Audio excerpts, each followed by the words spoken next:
Hi, everyone. I'm here to read the next two chapters to you for Thanksgiving on Thursday. You'll see I have a visitor with me today. We had quite the morning. She took her out to go potty. She saw another dog, and off she went, and I had to run down chasing her. And then she wouldn't let me get her. She kept running away from me, barking and barking, and I think she woke up the entire neighborhood. So it's been a morning. So I'm not letting her out of my sight right now. So because she still hasn't gone potty. Thanksgiving on Thursday. We are on chapter 3, which was called Wow. Remember, Jack got caught in the trap.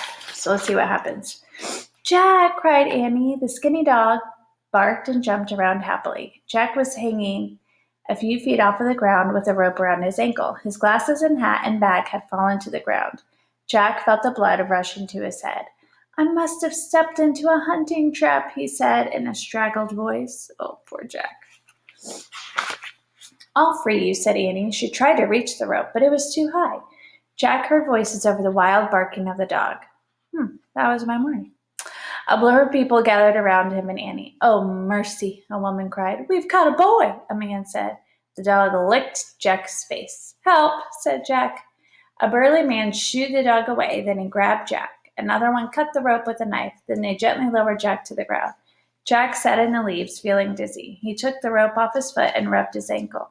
Here, said Annie, handing Jack his glasses, hat, and bag. He put them all on and stood up. Now he could see. There was about 40 or 50 pilgrims, men, women, lots of children, all just staring at him and Annie. Some of them were laughing. The girls were dressed just like the women, and the boys were dressed just like the men. One person, though, looked very different from everyone else in the crowd. He had a deer skin hanging over his shoulder. Here's a picture of the crowd. See all the pilgrims, and who do you think's the one who looks different? Maybe this guy? Let's see. His black hair was braided, and he had a feather in it. Is that Squanto? Jack wondered. The Wampanoag Indian who helped out the pilgrims? Two pilgrim men stepped forward. One had a smile on his face, the other was frowning. Good day, the friendly-looking man said. Who art thou? I'm Annie, said Annie. This is my brother Jack. We come in peace. Welcome to Plymouth Colony, said the man. I'm Governor Bradford, and this is Captain Standish. Captain Standish kept frowning. He carried a long gun over his shoulder. Oh, wow, said Annie. Wow, said Captain Standish. Wow, whispered others as if they didn't understand. I've just heard a lot about you, said Annie. She looked around here. Is Priscilla here? Shh, whispered Jack. I am Priscilla, said a young woman. She looked about 17 or 18, and her face looked weary, and her eyes were sad. Hi, said Annie. I was you. Annie, warned Jack. Thou wert me? Priscilla asked. She sounded puzzled. Oh, never mind my sister, said Jack. She's nuts. Nuts? Repeated Priscilla. Nuts? Whispered the others. Oh, brother, said Jack with a nervous laughter. Oh, brother? Repeated Priscilla. Annie giggled. Never mind. That's just how we say things at home. And where is thy home? Captain Standish asked. He didn't sound as friendly as Governor Bradford or Priscilla. We live in a village up north.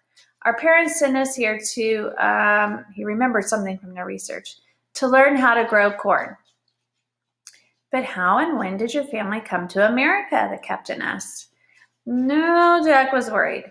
Now that he started making up a story, he couldn't really go back out. Luckily, he remembered something else from their book. We sailed to America with Captain John Smith when he was exploring the coast. Annie and I were babies then. Ah, indeed, said Governor Bradford. Jack nodded. Indeed. I believe Squanto knew Captain John Smith when he was in Plymouth. Perhaps he remembers thee. Everyone in the crowd turned to the man with the braid. Oh no, thought Jack. He knew Squanto wouldn't remember them. These children, they say, sailed with Captain John Smith. Governor Bradford said to Squanto, does thou remember the wee babies named Jack and Annie? Squanto moved closer to Jack and Annie, and he looked carefully at their faces. Jack held his breath. Oh, his heart pounded. Squanto turned to the governor. Yes, I remember. That's interesting. That was the end of the chapter. Chapter 4 is now called We Fish. Annie grinned. Good day, Squanto, she said. Good day, Annie, said Squanto. He smiled at her and Jack. Jack was too surprised to speak. Why did Squanto say he remembers us, he wondered. Is he making us for 2 other kids? Oh, is he mistaking us for 2 other kids? Captain Standish looked surprised too, but Governor Bradford smiled warmly. 'Tis a wonder, he said. We welcome all the small folks into us. Children are a gift from God, no matter where they come from. That's a nice way of looking at things, Jack thought. Just then a boy ran up. Chief Maciot is here with 90 men, he shouted. The boy pointed to a long line of men walking down a path near a cornfield. Chief Maciot walked ahead of the others, and his face was painted red. He wore a fur robe with white beads. Governor Bradford, Captain Standish, and Squanto went to meet the visitors. Mercy, a pilgrim woman whispered. All the pilgrims looked worried. Art thou afraid? Annie asked. Oh, no, said Priscilla. We invited Chief Maciot and his men to our harvest feast, but we did not expect so many. We have not prepared enough food. Governor Bradford and Squanto spoke to the chief. Then Squanto led a number of men into the woods, and the governor walked back to the pilgrims. The Wampanoag men will hunt more deer, he said, but we must also bring more food to the table. Priscilla, please tell the young folk what they must do.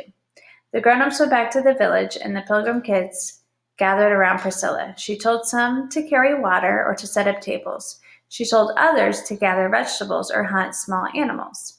Once the kids were given their jobs, they rushed off to do them. Finally, only Jack and Annie and a small girl holding a big basket were left. Jack, would thou like to go fowling with the boys? Priscilla asked him. She pointed to a group of boys who had just headed off with a dog. Jack stared at her in panic. Oh, what does she mean? He wondered. What's fowling? Annie asked.